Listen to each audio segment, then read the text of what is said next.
As Donald Trump reclaims the White House in a historic comeback, many, rightly, rush to credit Elon Musk's platform X for reshaping the political landscape. But while the world's richest man basks in the Twitter sphere's glow, a more calculated power player watches from the shadows. Indeed, Peter Thiel, the man who made Zuckerberg, backed both Trump and Musk before either was considered viable and built a multi-billion-dollar fortune without ever trending on social media. In today's episode of Old Money Luxury, we share the story of how this chess prodigy became the true shadow president of American power, as we describe Peter Thiel, the secretive billionaire who will rule America. Let's talk about real power, not the kind that preens for cameras or trends on Twitter, but the sort that reshapes entire industries with a single investment. In late 2024, Peter Thiel sits atop a staggering $14.8 billion fortune, though calling it mere wealth, rather, understates the matter spectacularly. Picture a man who turned a measly $500,000 Facebook investment into billions, transforming Mark Zuckerberg from a college dropout with a dream into the titan of social media. Rather brilliant, wouldn't you say? But that's merely the appetizer in Thiel's feast of strategic mastery.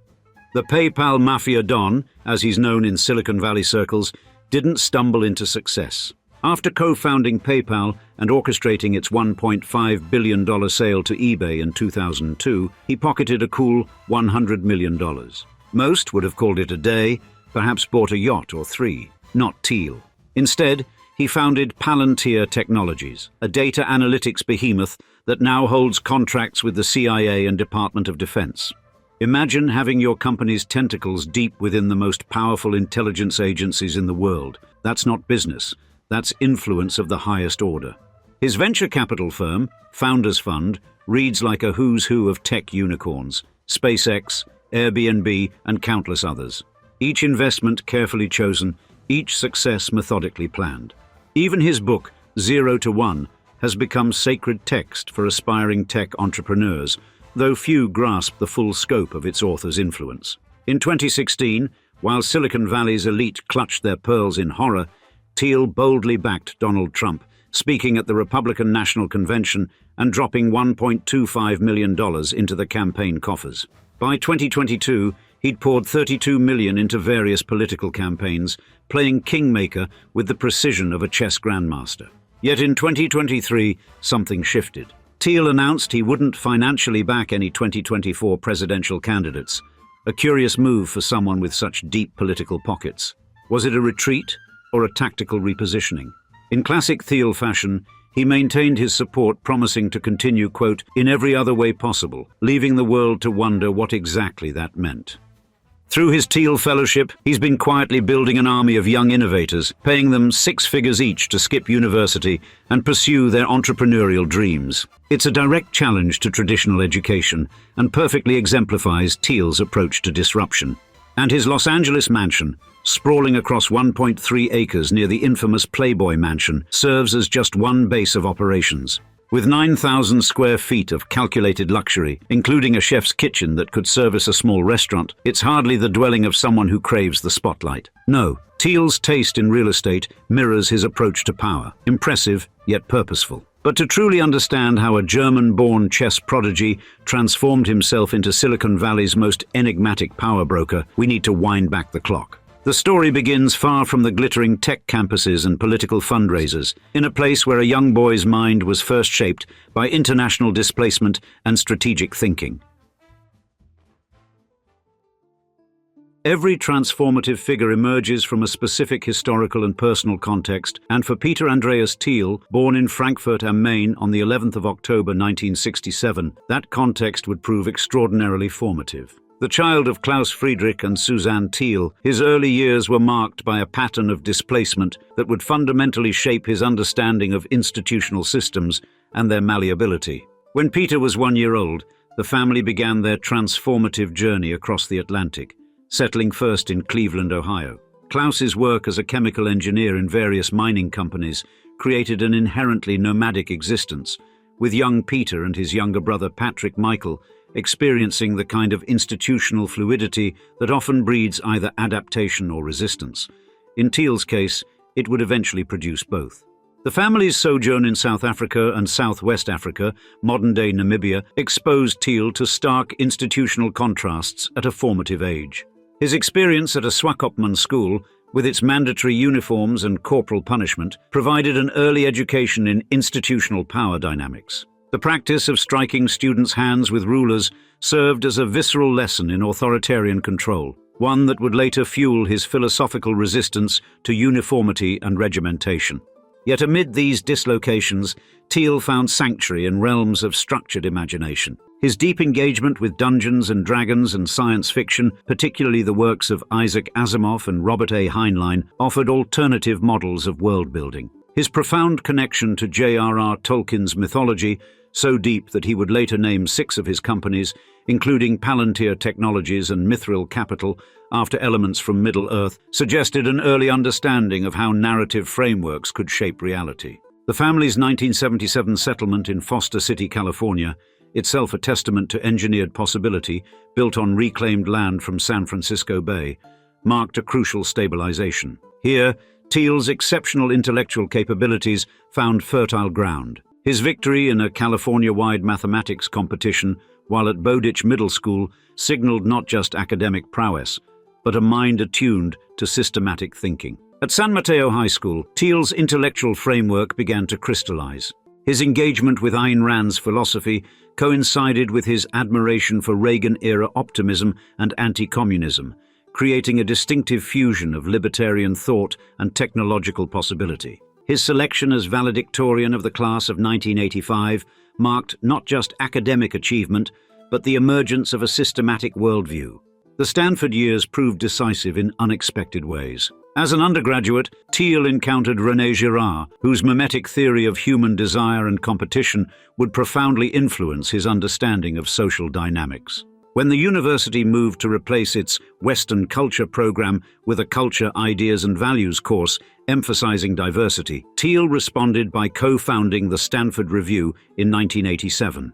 This conservative and libertarian newspaper, supported by Irving Kristol's funding, became his first exercise in institutional counter-programming. After completing his undergraduate studies in 1989, Thiel proceeded to Stanford Law School, graduating in 1992. However, the seeds of institutional critique planted during his undergraduate years, particularly through his intellectual engagement with Girard and his experience founding the Review, had already begun to germinate into something more profound: a systematic approach to understanding and reshaping institutional power. These varied influences, displacement, philosophical exploration, mathematical precision, strategic gaming, and mimetic theory, were coalescing into a unique analytical framework. The question that would drive the next phase of his life was clear: how could these theoretical insights be transformed into practical tools for institutional change? The path from institutional conformity to revolutionary change often begins with a moment of clarity. For Peter Thiel, that moment came in 1992, when his brief tenure at Sullivan and Cromwell revealed the stifling nature of corporate law's rigid hierarchies. Yet this wasn't merely a career pivot. It was the first step in a calculated transformation that would reshape the landscape of digital finance. After departing law, Thiel's journey led him to Credit Suisse, where he worked as a derivatives trader while moonlighting as a speechwriter for former United States Secretary of Education William Bennett. However, even Wall Street's frenetic energy couldn't contain his expanding vision. Therefore, in 1996, he returned to California, where the emerging dot-com boom offered fertile ground for systemic disruption. With financial backing from friends and family, Thiel raised $1 million to establish Thiel Capital Management.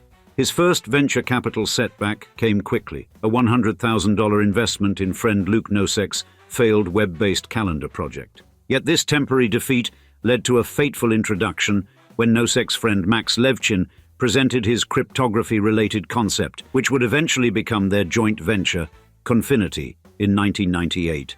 Confinity's initial focus on handheld device security soon evolved into something far more ambitious.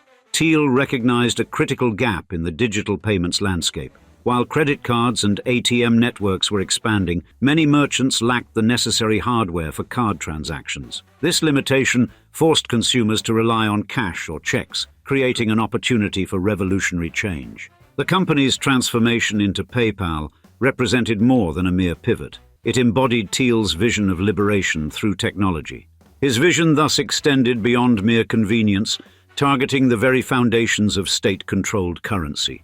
The merger with Elon Musk's X.com, well prior to the modern Twitter to X.com transition, in 2000 accelerated this transformation, followed by strategic combinations with companies like Pixo, which expanded PayPal's reach into mobile commerce. The company's February 2002 IPO culminated in a $1.5 billion acquisition by eBay later that year, with Thiel serving as CEO throughout. His 3.7% stake translated to $55 million, but the true value lay in the network of innovators that would emerge from this crucible. The PayPal Mafia, as this network came to be known, would go on to found or lead transformative companies including Tesla, SpaceX, LinkedIn, and YouTube. Thiel's role as the Don of this influential group positioned him perfectly for his next revolutionary move. In 2004, his prescient $500,000 investment in Facebook for a 10.2% stake would multiply into billions, establishing him as Silicon Valley's most visionary investor. As Thiel's influence grew through ventures like Founders Fund and Palantir Technologies, a larger pattern emerged, one where technological innovations served as a vehicle for deeper institutional change. The question now wasn't just about building successful companies, but about reshaping the very foundations of economic and political power. Now, in the disorienting aftermath of 9/11, as America grappled with questions of security and surveillance, Peter Thiel would conceive something more ambitious than mere technological innovation. He envisioned an alternative power structure that would operate in the spaces between government authority and private enterprise. Palantir Technologies, founded in 2003, emerged not just as a company, but as an instrument of institutional infiltration, its name drawn from Tolkien's all-seeing stones, serving as an almost prophetic gesture toward its future reach. While Silicon Valley's established powers initially dismissed the venture, with Sequoia Capital's chairman Michael Moritz doodling through their pitch meeting, this rejection merely reinforced Thiel's conviction that true power lay in operating outside conventional channels. The CIA's venture arm, In-Q-Tel, proved more prescient, providing $2 million in early funding. Thiel, understanding the stakes, committed $30 million of his own capital, positioning Palantir at the intersection of state power and private enterprise. The company's evolution over 3 years of development revealed Thiel's deeper strategy. Rather than pursuing pure artificial intelligence, Palantir proposed intelligence augmentation, a methodology that would embed human analysts within vast data networks. This approach wasn't merely technical. It represented a new philosophy of power, one that would ultimately blur the lines between corporate interests and state surveillance. Palantir's first major demonstrations of power came through the exposure of Chinese cyber espionage networks, GhostNet and Shadow Network in 2009 and 2010. These revelations, while positioned as security triumphs, also showcased Palantir's ability to operate as a quasi-state actor, conducting international intelligence operations outside traditional governmental frameworks. By 2014, with Thiel as the largest shareholder, Palantir had evolved into something unprecedented, a private entity with deep access to governmental data systems, its tentacles extending from counter-terrorism to healthcare analytics. The COVID-19 pandemic further cemented this position, with Palantir's Tiberius system managing vaccine distribution, demonstrating how private power could become indispensable to public function. The company's 2020 public listing and subsequent inclusion in the S&P 500 by 2024 masked a more significant transformation, the emergence of what critics termed a shadow state, where Palantir's algorithms increasingly guided government decisions, from military operations to immigration enforcement. The company's support of Ukraine's military efforts and its expanding AI platforms further blurred the lines between corporate and state power. Today, Palantir stands as the cornerstone of what some observers describe as Thiel's counter-elite strategy, the creation of parallel power structures that operate alongside and increasingly supersede traditional institutional authorities. Through this lens, Palantir represents not just a successful company, but a new model of power projection, one where private entities possess capabilities once reserved for nation-states. Yet, Thiel's institutional influence extends far beyond Palantir's digital dominion into the realm of direct political power, most notably through his protege and soon-to-be Vice President J.D. Vance. Their relationship, which began when Vance attended a Thiel speech at Yale Law School in 2011, evolved from mentorship to a powerful alliance that would reshape American political dynamics. Thiel's guidance took Vance from aspiring lawyer to venture capitalist at Mithril Capital, and eventually to establishing his own firm, Naria Capital, with Thiel's backing. The transformation from business partnership to political powerhouse accelerated when Thiel orchestrated a crucial meeting between Vance and Donald Trump at Mar-a-Lago in 2021. This strategic introduction, combined with Thiel's unprecedented $15 million support for Vance's Senate campaign, demonstrated how private wealth could be leveraged to create new political realities. Their shared investments in alternative platforms like Rumble further illustrated their vision of building parallel institutions to challenge established power structures. Now, with Vance's ascension to the vice presidency, Thiel's influence has achieved a new dimension of institutional authority. This mentor-protege relationship represents more than personal success. It embodies a sophisticated strategy of power projection, where private sector wealth, technological dominance, and direct political authority converge to form what some observers call a new kind of American power elite, operating simultaneously within and beyond traditional governmental structures. And yet, a connection with the incoming vice president is just the tip of the iceberg when it comes to Peter Thiel's growing power. In the evolving narrative of American political technological power, 2016 marked a decisive turning point. While Silicon Valley's elite largely recoiled from Donald Trump's presidential bid, Peter Thiel orchestrated a dramatic departure from this orthodoxy. His appearance at the Republican National Convention wasn't merely notable for its contrarian stance. As the first openly gay speaker to address the RNC from the main stage, Thiel demonstrated his characteristic willingness to transcend conventional political categorizations. Thiel's political evolution reflected a deeper transformation in his understanding of institutional change. As a self-described conservative libertarian, his journey led him toward national conservatism by the late 2010s, marking a significant shift from his earlier pure libertarian stance. This ideological evolution manifested in October 2016 through a $1.25 million donation to Trump's campaign.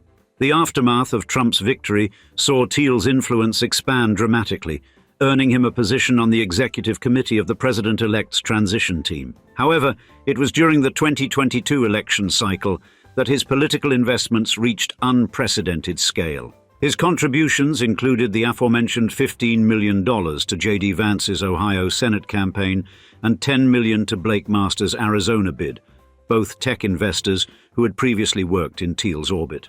By February 2022, his total contributions to Republican candidates had surpassed $20.4 million, with particular support for those who questioned the 2020 election results. Yet by 2023, a subtle shift emerged. In an interview with The Atlantic's Barton Gellman, Thiel revealed he had lost interest in democracy and wouldn't be financing any candidates in the next presidential campaign, including Trump. This evolution in political strategy coincided with the establishment of his own political action committee, Free Forever, focused on border control, restrictive immigration policy, and anti-interventionist foreign policy. Throughout this period, Thiel maintained his technological power base through Palantir, and, through Founders Fund, he maintained substantial positions in artificial intelligence, biotechnology, and defense technology, sectors that increasingly shaped national security discussions. In 2017, his early investment in Clearview AI, a controversial facial recognition startup, demonstrated his continued willingness to back transformative yet contentious technologies. This fusion of technological innovation and political influence created a new model of power projection in American politics. While many Silicon Valley figures carefully separated their technical and political activities, Thiel demonstrated how technological expertise could be explicitly leveraged for political impact, fundamentally reshaping the relationship between Silicon Valley and conservative politics. Yet by 2024, Peter Thiel's trajectory would present a fascinating study in institutional influence and strategic adaptation. With an estimated net worth of $11.2 billion according to the Bloomberg Billionaires Index, Thiel's recent maneuvers suggest not so much a retreat as a calculated recalibration of how power is best wielded in an increasingly complex technological landscape. And this evolution becomes particularly evident through his philanthropic initiatives, which reveal a consistent focus on systemic change rather than traditional political influence. The Thiel Fellowship, offering $100,000 grants to young innovators willing to forego traditional education, represents a direct challenge to established academic institutions. And his philosophical evolution extends beyond mere supposed political disengagement. Through the Thiel Foundation's various initiatives, including breakout labs and its support for artificial intelligence research, he has maintained his commitment to transformative technologies while shifting away from direct political advocacy. His early backing of OpenAI and substantial contributions to life extension research through the Methuselah Mouse Prize Foundation, over $7 million as of 2017, demonstrate this persistent focus on technological solutions to societal challenges. The geographic diversification of his assets further illuminates this strategic shift. Beyond his San Francisco residence, Thiel's acquisition of New Zealand citizenship in 2011 and his 193-hectare estate near Wanaka, classified as sensitive land, suggest a global perspective on institutional influence. This international positioning, combined with his deep ties to various government agencies through Palantir Technologies, which began with CIA venture capital backing, reflects a sophisticated understanding of power projection in the digital age. Yet perhaps most revealing is his evolving approach to political engagement. In a 2023 interview with The Atlantic, Thiel expressed his disillusionment with democratic processes, announcing his withdrawal from political funding for the 2024 presidential campaign. This shift coincides with the establishment of Free Forever, his political action committee focused on specific policy objectives rather than individual candidates. Through Founders Fund and Mithril Capital, named after Tolkien's fictional metal, reflecting Thiel's enduring appreciation for mythological frameworks, he maintains significant influence in shaping technological development. His prescient recognition of cryptocurrency's disruptive potential, marked by Founders Fund's calculated entry into Bitcoin in 2017, reveals a pattern more unsettling than mere market insight. Each investment appears as another piece in an elaborate chess game, where the stakes extend far beyond financial returns to the very architecture of social control. As America wrestles with unprecedented technological disruption, Thiel's strategic withdrawal from public view masks a more sophisticated form of influence. His evolution from PayPal revolutionary to political kingmaker and back to technological puppet master demonstrates not just the fluid nature of power, but also its possible consolidation into ever more subtle and unaccountable forms. And now, we'd love to see you in the comments. How familiar were you with Peter Thiel before this video? And what is your opinion of him? We can't wait to hear from you, and thanks again for joining us for another episode of Old Money Luxury. And cheers, until next time.